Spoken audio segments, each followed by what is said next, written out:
اعوذ باللہ من الشیطان الرجیم۔ پناہ مانگتا ہوں میں اللہ کی شیطان مردود سے۔ بسم اللہ الرحمن الرحیم۔ شروع اللہ کے نام سے جو بڑا مہربان نہایت رحم والا ہے۔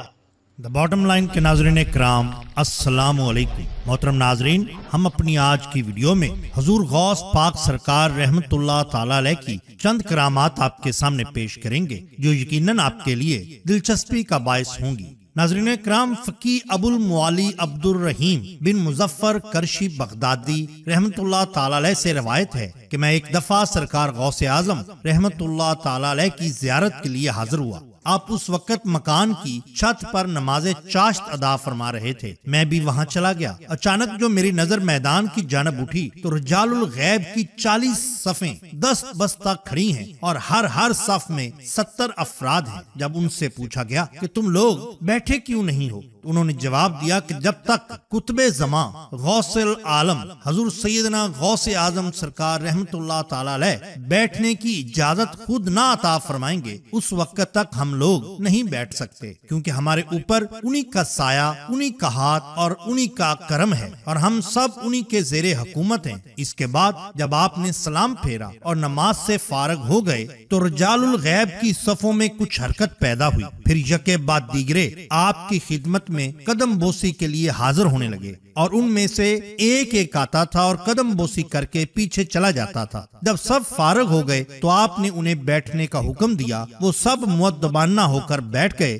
پھر آپ نے انہیں نصیحت فرمائی۔ بالکل اسی طرح بیان کیا جاتا ہے کہ خبر دی ہم کو ابو محمد عبد الواحد شیخ محی الدین ابو عبداللہ محمد بن علی فرماتے ہیں کہ سرکار غوث اعظم کا فرمان ہے کہ قیامت تک اپنے مردوں کی اس بات کی ضمانت دیتا ہوں کہ ان میں سے کوئی شخص بھی نہ تو بغیر توبہ کے مرا ہوگا اور نہ ہی بغیر توبہ کے مرے گا، اور ان کو یہ بات دی گئی ہے کہ ان کے مرید اور ان کے مرید اور پھر ان کے مرید 7 پشت تک وہ سب کے سب جنت میں داخل ہوں گے جنہوں نے مجھ پر بیعت کی، اور فرمایا کہ میں اپنے مرید کے مریدوں کا 7 پشت تک ہر ایک کا ذمہ دار ہوں۔ اگر میرے مرید کا پردہ مشرق میں کھل جائے اور میں مغرب میں ہوں تو اس کو چھپا دیتا ہوں۔ بالکل اسی طرح بیان کیا جاتا ہے کہ آپ کی خدمت عالیہ میں ایک نوجوان آیا، آپ سے کہنے لگا حضور میرے باپ کا انتقال ہو گیا ہے، کافی دن گزر گئے، میں بہت بے چین تھا، آج رات میں نے خواب میں دیکھا کہ میرا باپ بہت سی مشکل میں ہے، عذاب میں ہے۔ میں نے اپنے باپ سے پوچھا کہ کیا ہوا، اس نے کہا کہ مجھ پر عذاب ہے، عذاب قبر، اور کہا کہ شیخ عبد القادر رحمت اللہ تعالی علیہ کی خدمت میں جاؤ اور میرے لیے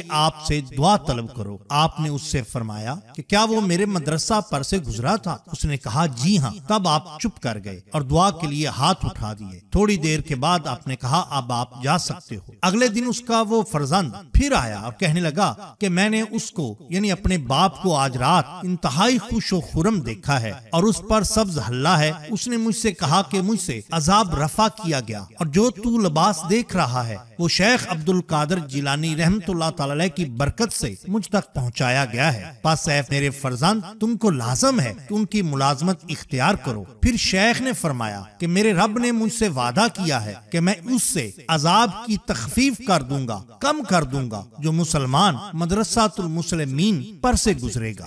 سبحان اللہ۔ بالکل اسی طرح بیان کیا جاتا ہے کہ سن 1956 میں بغداد میں ایک مصر کے رہنے والا بڑا پہلوان آیا جو اپنے علاقہ میں بہت نامی گرامی تھا، جنگجو تھا، تیر اندازی، گھڑ سواری اور دوسرے جنگی طریقہ کار میں بہت ماہر تھا، کشتی کا بڑا دل دادا تھا۔ یہاں آ کر اس نے چیلنج کیا کہ کوئی ہے جو میرا مقابلہ کرے گا۔ حضرت شیخ عبد القادر جیلانی رحمت اللہ تعالی علیہ کے آستانہ پر ایک کمزور سا نحیف سا ایک مرید تھا جو کہ آپ کی خدمت میں لگا رہتا تھا۔ جب اس نے یہ سنا تو اس نے کہا کہ ایسا کہنا درست نہیں، تکبر اللہ تعالیٰ کو پسند نہیں، وہ چڑیوں سے بازوں کو مروا دیتا ہے۔ پہلوان ہنسنے لگا اور کہنے لگا کہ ایسا نہیں، اگر تم میں دم ہے تو آؤ۔ بس پھر کیا تھا، اس نے اللہ تعالیٰ کا نام لیا اور وہ کمزور مرید اس پہلوان کے سامنے جا کھڑا ہوا اور ایک ہی داؤ میں اس شاہ سوار کو زمین پر پھینک دیا اور وہ دھول چاٹنے پر مجبور ہو گیا۔ نہیں جانتا تھا کہ وہ شیخ عبد القادر جیلانی رحمت اللہ تعالی علیہ کا مرید ہے، اور یہی تو شان ہوتی ہے اولیاء اللہ۔